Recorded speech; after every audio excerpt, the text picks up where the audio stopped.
नमस्कार। प्रधानमंत्री नरेंद्र मोदी अपनी 3 दिनी अमेरिका यात्रा को खत्म करके वापस आ रहे हैं और इस समय ये सवाल निश्चित रूप से आते ही उठेगा कि इस ऐतिहासिक यात्रा को जब खास तौर से प्रधानमंत्री खुद लगभग 2 साल बाद किसी विदेश यात्रा पे गए हैं, तो क्या हासिल हुआ? क्या बातचीत हुई? और वो भी अमेरिका ऐसे देश के साथ में जहाँ पर अभी तक डोनाल्ड ट्रंप राष्ट्रपति थे और डोनाल्ड ट्रंप के साथ जैसे रिश्ते नरेंद्र मोदी ने बना रखे थे, वो हम सबको पता है कि किस तरीके से गलवैयां होती थी। और तब ये आशंका भी जताई जा रही थी कि क्या जो बाइडेन के साथ भी वैसे ही रिश्ते होंगे। लेकिन 3 दिनों में जैसा जो कुछ हुआ, तो मुझे लगा कि वो व्यक्तिगत कम बल्कि राष्ट्रीय स्तर पर जो गठबंधन हम दोनों देशों का है, वो शायद और आगे बढ़ा है। ये बढ़ा है कि नहीं बढ़ा है, ये इस पर हम लोग बात करेंगे एक ऐसे सज्जन से जो इस मामले में विशेषज्ञ हैं, पूर्व राजनयिक हैं और काफी निगाह रखते हैं भारत अमेरिकी संबंध में। जी हाँ, मैं बात कर रहा हूँ दिलीप सिन्हा जी की, जो पूर्व आईएफएस अफसर हैं। बहुत बहुत स्वागत है दिलीप जी आपका। नवोदय टाइम्स पंजाब केसरी से बातचीत करने के लिए आपने समय निकाला। प्रधानमंत्री की यात्रा को आप पहले से किस तरीके से देखते थे कि क्या होगा और क्या निकला? क्या इस पे कोई टिप्पणी करने का ये सही वक्त है? नंबर 1। और नंबर 2 ये कि क्या ये व्यक्तिगत जैसे मैंने पहले भी जिक्र किया कि व्यक्तिगत संपर्कों से ज्यादा देश के संपर्कों की यात्रा आमतौर पे होती ही है, वो उसमें एक जो जिसे मैं फेविकोल शब्द का इस्तेमाल करता हूं, वो बढ़ा है या कहीं कुछ आशंकाएं हैं, कहीं कुछ आपके मन में संदेह है? जी दिलीप जी। नमस्ते आपको और धन्यवाद मुझे दोबारा बुलाने के लिए।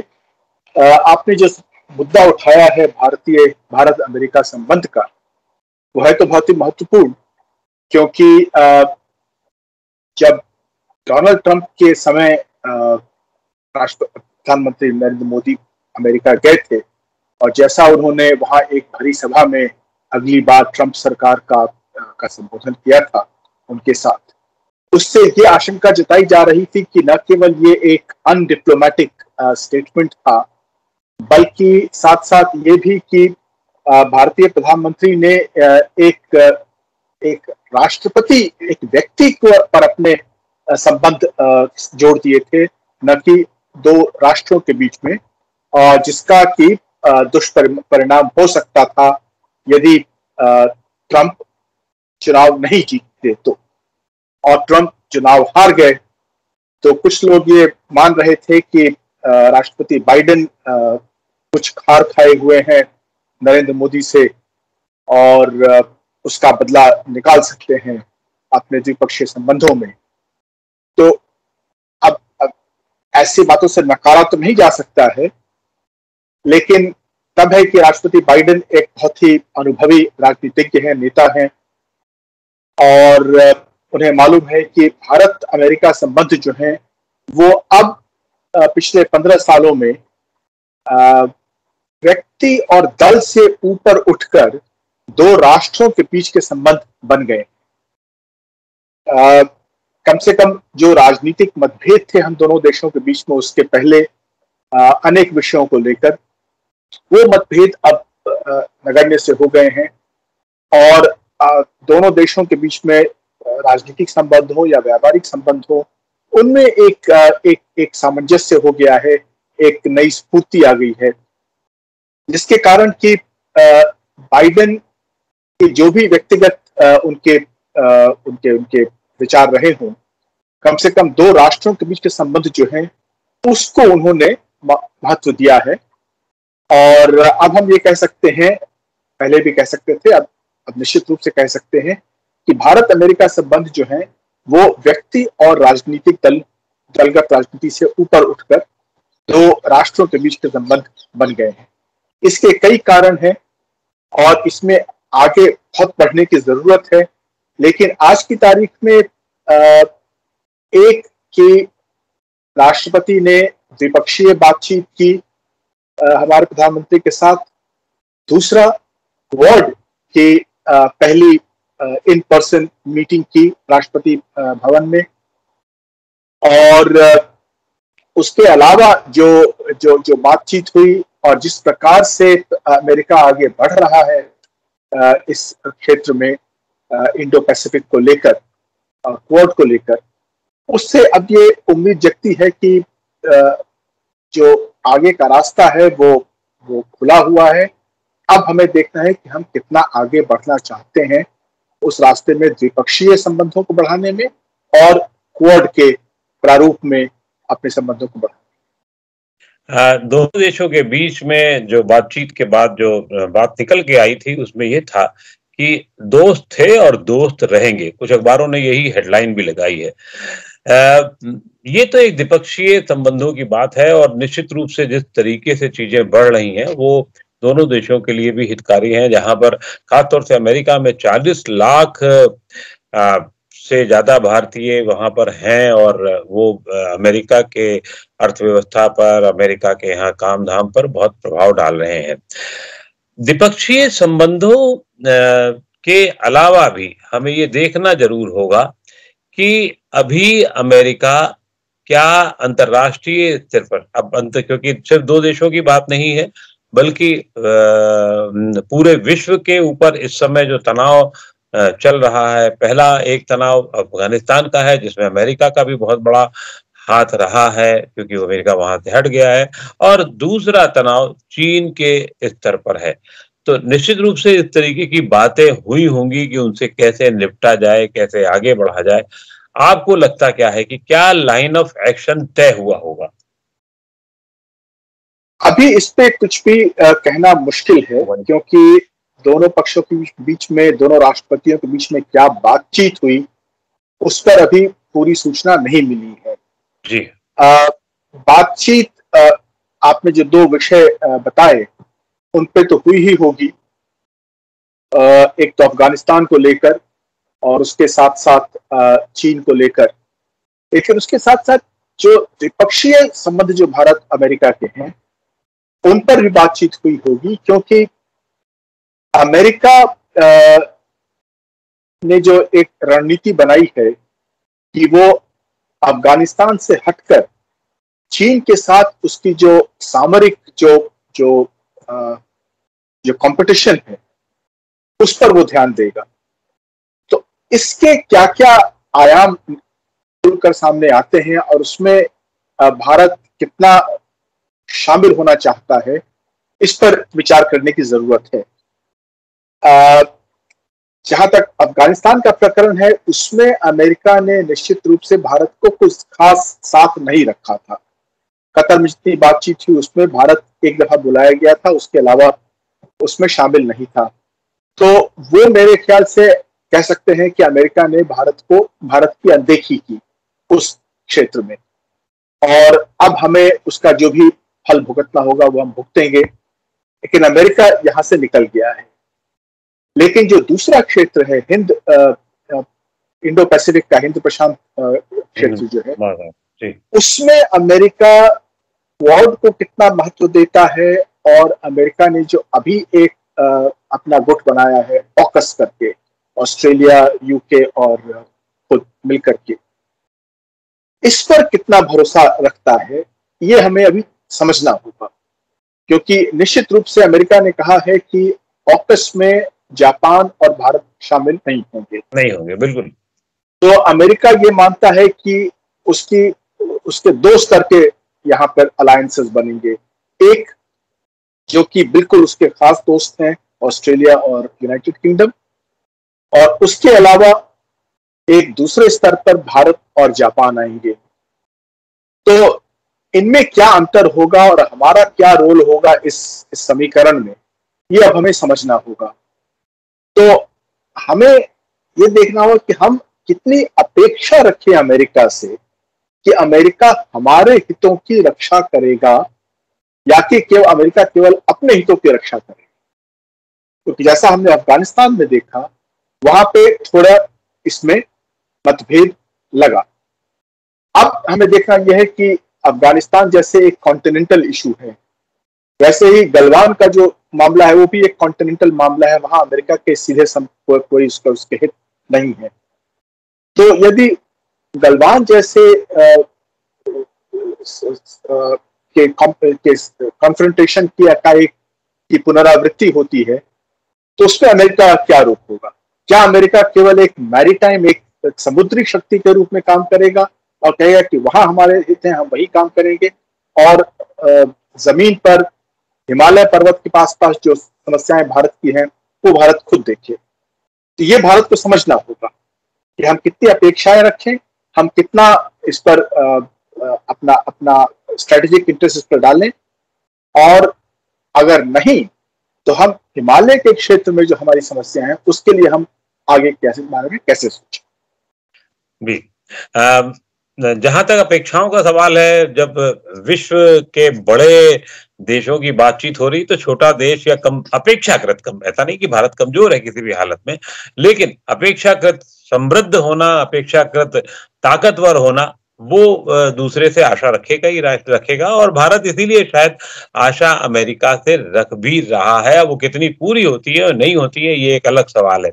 लेकिन जिस तरीके से अमेरिका ने, जैसा कि आपने भी कहा कि अफगानिस्तान के मामले में भारत को किनारे रखा, वो ये शायद ये कहते हुए या ये मानते हुए कि वो बॉर्डर स्टेट नहीं है, लेकिन जबकि हमारा बॉर्डर स्टेट भला ना हो, हम लेकिन इफेक्टिव किसी भी हालत में अफगानिस्तान की स्थिति से किसी भी बॉर्डर स्टेट से ज्यादा या उसके बराबर तो होते ही होते हैं, क्योंकि अफगान और पाकिस्तान लगभग अगर आप एक मान ले तो हम बॉर्डर स्टेट में आ ही जाते हैं। ऐसी स्थिति में क्या अफगानिस्तान में जो स्थितियां हो रही हैं, मैं पॉइंट वाइज आ रहा हूं आपके पास में, अफगानिस्तान में जो स्थितियां हो रही हैं, अफगानिस्तान में जो जिस तरीके का शासन काम करने की कोशिश कर रहा है, अपने तालिबान वन के रूप को लाने की कोशिश कर रहा है, बल्कि कई बार तो जैसे शरीयत के हिसाब से कुछ ज्यादा ही आगे बढ़ने की बातें की जा रही हैं, तो तय है कि उसमें शरणार्थियों का दौरा बढ़ेगा, बाकी दबाव बढ़ेगा।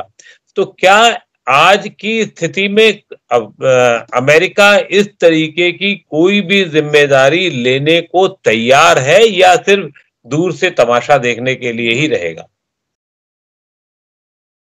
अभी जो संकेत मिल रहे हैं उससे तो यही लगता है कि अमेरिका दूर से ही तमाशा देखना चाहता है। अमेरिका ने बड़ी जल्दीबाजी में अपना विड्रॉल किया अफगानिस्तान से। उस जल्दीबाजी के हम अटकल लगा सकते हैं कि क्यों किया जल्दीबाजी में विड्रॉल। उसका एक कारण मैं ये मानता हूं कि अमेरिका ये जानता था कि यदि विड्रॉल धीरे धीरे 3-4 महीने की अवधि में किया जाए तो उसमें अफगानिस्तान से लाखों लोग अमेरिका चले आएंगे और अमेरिका में एक बहुत बड़ी शरणार्थी की समस्या पैदा हो जाएगी। तो जल्दीबाजी में निकलने से अभी केवल 80,000 के आसपास अफगान वहां से निकल पाए हैं, 1 लाख से कम ही है। तो अमेरिका इतनी संख्या को समझा कि ठीक है, इतनी संख्या को हम अपने देश में ले लेंगे। तो मेरी ये सोच है कि अमेरिका ने जो विड्रॉल किया वो इसी कारण से, एक जल्दीबाजी में अफरा-तफरी के माहौल पैदा करते हुए विड्रॉल किया। अमेरिका का भी ये मानना है कि उसके अलावा ये जो मानवीय जो शरणार्थी की समस्या, उसके अलावा अमेरिका का और कोई दायित्व अफगानिस्तान के प्रति नहीं है। अब जो होगा वो अफगान की जनता जाने और जो आस पड़ोस के देश हैं वो समझें। तो जहां तक अफगानिस्तान का मामला है और उसका जो भी फॉल आउट होगा वो भारत को अकेले ही भुगतना होगा। एक बात जरूर है कि कुछ लोग कहते हैं कि सेंट्रल एशिया में, तजिकिस्तान में अमेरिका अपने संबंध बढ़ा रहा है, तो हो सकता है कि अमेरिका वहां पर आगे चल करके अपने कुछ सामरिक हितों के लिए वहां पर अपनी उपस्थिति बढ़ाए। लेकिन अभी इसके केवल एक अटकल ही है, इस पे कुछ भी कहना मुश्किल है। तजिकिस्तान में चीन पूरी तरह से घुस चुका है। तजिकिस्तान पूरी तरह से चीन के स्फीयर ऑफ इन्फ्लुएंस में आ चुका है। इसलिए वहां पर चीन को अपदस्थ करना बहुत मुश्किल होगा अमेरिका के लिए। तो मैं ये मान के चलता हूं कि इस क्षेत्र में जो कॉन्टिनेंटल एज जो है उसमें अमेरिका को ज्यादा रुचि नहीं है। अमेरिका ने अपने आप को समुद्री क्षेत्र में ही, हिंद प्रशांत क्षेत्र में ही अपने आप को कहा है कि वहां पर हम अपने हितों की रक्षा करेंगे, और हिमालय के क्षेत्र में, हिंदू कुश के क्षेत्र में, यहाँ पर जिसे जो करना है करे। यानी हिमालय और हिंदू कुश को उन्होंने जो है इधर हम लोगों के हवाले और साउथ एशिया के हिस्से में ही रख रखा है। खैर, एक अभी बात आई थी चर्चा, और जो जिसपे भी बहुत ज्यादा चर्चा नहीं हो सकी है, ऑगस का गठन जो है जिसमें ऑस्ट्रेलिया, अमेरिका और ब्रिटेन है उसमें, और इससे तिलमिलाया हुआ है फ्रांस। ये एक तिलमिलाहट अलग तरीके की है जिससे बहुत दूरगामी असर माने जा रहे हैं। लेकिन इसी से जुड़ा हुआ मामला एक तरीके से कहीं ना कहीं बाद में आगे पीछे चीन का भी जुड़ जाता है। पहले तो ऑकस को लेकर के है कि ये जो गठबंधन हुआ है इसमें भारत की तो इच्छा इसलिए थी ज्यादा आने की कि शायद एक सैन्य संतुलन चीन की तुलना में या चीन के सामने हम ज्यादा बना सकें। लेकिन उसमें अमेरिका ने साफ इनकार कर दिया है कि भारत और जापान नहीं होगा। तो इसके इस इनकार करने के कितने बड़े अर्थ निकाले जाएं? देखिए, अमेरिका के साथ सैन्य संबंध जहां तक बढ़ाने का सवाल है, उसमें मेरे ख्याल से जो झिझक है वो ज्यादा हमारी तरफ है बनिस्बत अमेरिका के। अगर आप इस क्वाड के जो चार देश हैं उनको देखें तो उसमें जापान और ऑस्ट्रेलिया का पहले ही उनकी सैन्य संधि अमेरिका के साथ है सुरक्षात्मक। ऑकस से ऑस्ट्रेलिया के संबंध और मजबूत हो जाते हैं क्योंकि अब ऑस्ट्रेलिया को परमाणु सबमरीन मिल जाएंगे, परमाणु पनडुब्बी मिल जाएंगे। तो इस क्वाड में भारत ही एकमात्र देश है जिसकी की सैन्य संधि अन्य किसी देश के साथ नहीं है, और भारत ने हमेशा झिझक दिखाई है अमेरिका को किसी प्रकार के मिलिट्री बेस देने में। अमेरिका की बहुत रुचि है कि भारत में कहीं पर अपने मिलिट्री बेस स्थापित करे, लेकिन हम में उसमें संकोच है। और हमारे यहाँ जितने भी प्रमुख जो राजनीतिक दल हैं वो मेरे ख्याल से इसमें लगभग एक मत है कि यहाँ पर हम अमेरिका को बेस नहीं देंगे। तो ये झिझक भारत की ओर से ज्यादा है, अमेरिका की ओर से मेरे ख्याल से बहुत कम है। जहां तक फ्रांस का सवाल है, फ्रांस बिगड़ा तो है, लेकिन फ्रांस नेटो का सदस्य है, पश्चिमी अलायंस का सदस्य है, इसलिए ये संभावना कि फ्रांस बिगड़ के चीन के साथ दोस्ती कर लेगा या फ्रांस का रूस के साथ समीकरण बढ़ जाएगा, इसकी संभावना मेरे विचार में बहुत कम है, न के बराबर है। मेरे ख्याल से फ्रांस अमेरिका से थोड़ा थोड़ा अपना रूस के दिखा देगा कि हम बहुत नाराज हो गए हैं, और अमेरिका से कुछ कंसेशन निकलवा लेगा उसी बहाने, ताकि अमेरिका फ्रांस को खुश रख सके। हाँ, फ्रांस और इंग्लैंड के बीच में, ब्रिटेन के बीच में जो मनमुटाव जो हुए हैं पिछले कुछ सालों से यूरोपियन यूनियन को लेकर और अन्य विषयों को लेकर, वो मनमुटाव बने रहेंगे, लेकिन वो एक क्षेत्रीय मामला है उन दोनों देशों के बीच में। जहां तक एशिया पैसिफिक का या इंडो पैसिफिक का सवाल है, यहाँ पर मेरे विचार में फ्रांस पश्चिमी देशों के साथ ही रहेगा, और अब क्वाड में शामिल हो या ना हो, शामिल हो भी सकता है, लेकिन अमेरिका से वो कोई ना कोई अपना कंसेशन निकलवा देगा। इसका मतलब तो ये माना जाए कि जो फ्रांस का, जिसको हम लोग बहुत बड़ा मतलब रकम मानते हैं, $30 बिलियन के आसपास, जो अभी ऑस्ट्रेलिया के साथ समझौता जो टूट गया है, तो वो कोई बहुत बात दूर तलक नहीं जाएगी। नहीं, जैसा मैंने कहा कि एक संभावना जताई जा रही थी, कुछ लोग सोच रहे थे कि हो सकता है कि चीन फ्रांस को है कि तुम्हें पनडुब्बी बेचनी है, मैं खरीद लेता हूँ, $100 बिलियन क्या होता है, लगा दो अपना पैसा लेकर, कम से कम फ्रांस तो उसकी जेब में आ जाएगा। लेकिन होने को तो हो ही सकता है ऐसा, कुछ कोई निश्चित रूप से तो नहीं बोल सकता कि ऐसा नहीं होगा, लेकिन मेरे ख्याल से चूंकि फ्रांस नेटो का सदस्य है और एक पश्चिमी अलायंस जो है उसमें एक बहुत बड़ी दरार आ जाएगी ऐसा होने से, इससे मुझे नहीं लगता है कि इसकी संभावना ज्यादा है। इसके पहले भी इंडो पैसिफिक क्षेत्र में फ्रांस ने क्वाड में रुचि दिखाई थी, उसके साथ सहयोग की भी रुचि दिखाई थी। इसलिए मेरे विचार में फ्रांस और चीन के जो संबंध है, जो उनके जो सामरिक जो कंपटीशन है, प्रतिस्पर्धा जो है इस क्षेत्र में, वो बनी रहेगी। और फ्रांस इसका असर फ्रांस के जो वैश्विक जो उसके हित हैं और अमेरिका के साथ जो उसके बड़े संबंध है, बृहद संबंध है, उस पर असर नहीं पड़ेगा। क्या चीन को लेकर के कितनी चिंता हुई होगी? चीन के रवैये को लेकर, चीन कई मामले पे, जैसे अभी चीन ने इसी बीच में कल परसों में ही ये कहा कि गैल्वन को लेकर के, गैल्वन जो हुआ वो भारत की वजह से, भारत के तनाव की वजह से हुआ। क्या इस चीन के साथ भारत के रिश्ते और चीन के साथ अमेरिका के रिश्ते को लेकर के भी क्या गहन बातचीत जो हुई होगी वो क्या रही होगी? क्या उसमें निकला होगा? चीन का जहां तक अमेरिका के संबंध है, अमेरिका के साथ संबंध है, उस पे मेरे ख्याल से चीन भारत को नहीं ले आएगा।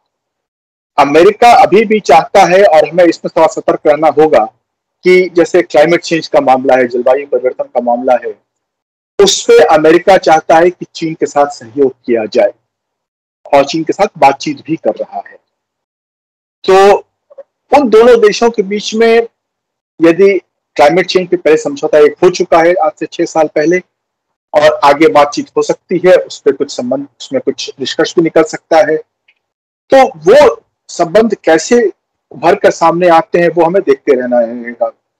जहां तक गलवान का सवाल है और चीन के जो इधर हाल में जो वक्तव्य आए हैं भारत को लेकर, मेरे ख्याल में चीन ये कोशिश कर रहा है कि वो भारत में एक ओपिनियन पैदा करे कि देखो, हम लोग जो अमेरिका के पीछे भाग रहे हैं उसकी जरूरत नहीं है। चीन का जो खतरा है वो हमारे ऊपर है, उससे हमें खुद निपटना होगा चीन के साथ, जो हमारे हित में नहीं है। इसलिए हमें चाहिए कि हम चीन के साथ सीधी बातचीत करके अपने बॉर्डर समझौतों को निपटाने की कोशिश करें। उसमें बीच में अमेरिका को लाकर इस मामले को तूल देने की जरूरत नहीं है। और ऐसी विचारधारा के बहुत सारे लोग भारत में हैं, विशेषकर हमारे वामपंथी लोग, जो ये मानते हैं कि दोष तो भारत का ही है, भारत चीन जो सीमा विवाद जो है उसमें। तो चीन मेरे ख्याल से कोशिश ये कर रहा है कि इस ओपिनियन को और बढ़ावा दिया जाए भारत में, ताकि भारत अमेरिका की ओर नहीं झुके और कोशिश करे कि चीन से सीधी बातचीत करके अपनी समस्याओं का समाधान करे। लेकिन चीन तो कभी चाहता ही नहीं है कि बॉर्डर इशू सॉल्व हो, वो कभी भी उस पर बात ही नहीं करता है। वो तो सिर्फ ये है कि आगे कब्जा कर लेता है। 4 कदम, जैसे वो ट्रेड यूनियन के नियम है कि 2 स्टेप फॉरवर्ड 1 स्टेप बैकवर्ड, तब भी वो 1 स्टेप का फायदा होता ही है उसको। तो वो तो हमेशा से, और हर देशों के 14 देशों के साथ उसके विवाद चल रहे हैं, 14 पड़ोसी देशों के साथ उसके विवाद हैं। हर जगह उसने यही कर रखा है। वो तो कभी भी नहीं चाहेगा। क्या ये भारतीय जनता या भारतीय लोकतंत्र के लोग, ये लोग ये बात नहीं समझेंगे या समझने की कोशिश में रहेंगे?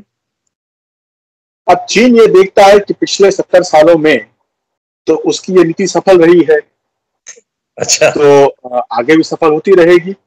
अब चीन एक तानाशाही देश है, उसमें जब एक विचारधारा पकड़ लेती है उस देश को, और वो ये समझता है कि शक्ति प्रदर्शन से ही सफलता मिलेगी और भारत डांटने से ही ठीक होता है, तो उसी नीति पर आगे बढ़ेगा वो तो। जी। चलिए, बहुत कुछ अभी देखना बाकी है, चाहे वो प्रशांत महासागर में हो, चाहे हिंद महासागर में हो, और लगातार चीजें बदलने की लिए बढ़ भी रही हैं। लेकिन क्या हमारे लिए, हमारे देश के लिए कितना पॉजिटिव रहता है, कितना अच्छा रहता है, ये हमें अलग से देखना होगा। बहुत बहुत आभार आपका कि आपने इतना समय दिया। बहुत बहुत शुक्रिया सर।